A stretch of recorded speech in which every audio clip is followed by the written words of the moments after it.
ವಿಧಾನ ಪರಿಷತ್ತಿನ ಮುಖ್ಯ ನಾಯಕರಾಗಿರ್ತಕ್ಕಂಥ ಚಲವಾದಿ ನಾರಾಯಣ ಸ್ವಾಮಿ ಅವರು ಹುಬ್ಳಿಗೆ ಬರ್ತಾ ಇದ್ದಾರೆ. ನಿನ್ನೆ ದಿವಸ ಅವರು ಗಡುವನ್ನು ಕೂಡ ಕೊಟ್ಟಿದ್ರು. ನಿನ್ನೆ ಬೆಂಗಳೂರಿನಲ್ಲಿ ನಾವು ಪತ್ರಿಕಾಗೋಷ್ಠಿಯನ್ನು ಕೂಡ ನಾವು ಮಾಡಿದ್ವಿ. ಅದರ ಅನ್ವಯವಾಗಿ ಇವತ್ತು ಅವರು ಬೆಂಗಳೂರಿನಿಂದ ಬರ್ತಾ ಇದ್ದಾರೆ.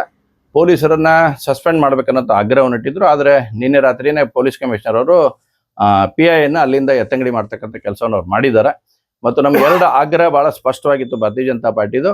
ಯಾರು ಇದಕ್ಕೆ ಕುಮ್ಮ ಕೊಟ್ಟಿದಾರ ಒಂದು ವಾರದಲ್ಲಿ, ಹಾಗಾದ್ರೆ ನಾನು ಆಗ್ಲೇ ಒಂದು ವಾರದಲ್ಲಿ ಅವ್ರು ಹೇಳುತ್ತಿದ್ದಲ್ಲ ಆಕಿನ ಬಗ್ಗೆ ಕೇಸು ಇನ್ನೊಂದು ಅಂತೇಳಿ, ಹಾಗಾದ್ರೆ ಒಂದು ವಾರದಲ್ಲಿ 4 ಕೇಸ್ ಯಾರು ಮಾಡಿಸಿದ್ರಿ? ಯಾರು ಕುಮ್ಮಕ್ಲಿಂದ ಕೇಸ್ ಆಯ್ತಿದೆ?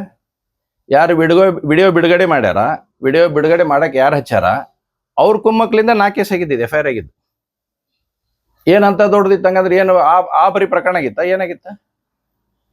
ಮತ್ತು ಮೇಲೆ ಬೇರೆ ಈಗ ನಿನ್ನೆ BJP ಹೋರಾಟ ಮಾಡಿ ಇಡೀ ರಾಜ್ಯಾದ್ಯಂತ ಹೋರಾಟ ತೆಗೆದುಕೊಂಡ್ಕೊಳ್ಳೇನ FIR ಆಗುತ್ತೆ. ಅದೇ ಈ ಮಹಿಳೆಯನ್ನ ಯಾವ ರೀತಿಯಾಗಿ ಹಿಡ್ಕೊಂಡ್ಬಂದ್ರು? ಒಬ್ಬ ಟೆರರಿಸ್ಟನ್ನು ಹಿಡ್ಕೊಂಡ್ಬರುವಂಥ ರೀತಿಯಲ್ಲಿ ಪೊಲೀಸ್ ಹಿಡ್ಕೊಂಬಂದ್ರು. ಹೋಗಿ 40 ಜನ ಹೋಗಿ ಸಿಕ್ಕಾಪಟ್ಟಿ ಎಲ್ಲ ಮಾಡಿ ಹಿಡ್ಕೊಂಬಂದ್ರು. ನಿನ್ನೇನಿತ್ತು? ರಾಜಾತಿಥ್ಯ ಇತ್ತು ನಿನ್ನೆ. ಯಾಕೆ? ಅವಳು ಮಹಿಳೆನ ಇವಳು ಮಹಿಳೆನ? ಅವ್ರಿಗೆ ರಾಜಾತಿಥ್ಯ, ಇವ್ರಿಗೆ ಒದ್ದು ಹಿಡ್ಕೊಂಬರುವಂಥದ್ದು. ಇದ್ರ ಬಗ್ಗೆ ಯಾರು ಮಾತಾಡ್ತಾರ? ವಿಡಿಯೋ ರಿಲೀಸ್ ಮಾಡಿದ್ರು ಇದ್ರ ಬಗ್ಗೆನೂ ಮಾತಾಡ್ಬೇಕು. ನಿನ್ನ ಯಾಕೆ ರಾಜಾತಿಥ್ಯ ಕೊಟ್ರಿ? ನಮಗೂ FIR ಆದವ್ರನ್ನು ಅವ್ರನ್ನೂ ಹಂಗೆ ಕರ್ಕೊಂಬರ್ಬೇಕಾಯ್ತು ಅಂತ ಹೇಳ್ಬೇಕಾಗಿತ್ತು ಇವರೆಲ್ಲ. ಅದನ್ನ ಕೇಳಲಿಲ್ಲ. ಯಾರ ಡೈರೆಕ್ಷನ್ ಮ್ಯಾಗ ರಾಜಾತಿಥ್ಯ ಆಯ್ತು? ಯಾರ ಡೈರೆಕ್ಷನ್ ಮ್ಯಾಗ ಆಯ್ತು ರಾಜಾತಿಥ್ಯ ಕೊಡತಕ್ಕಂಥದ್ದು?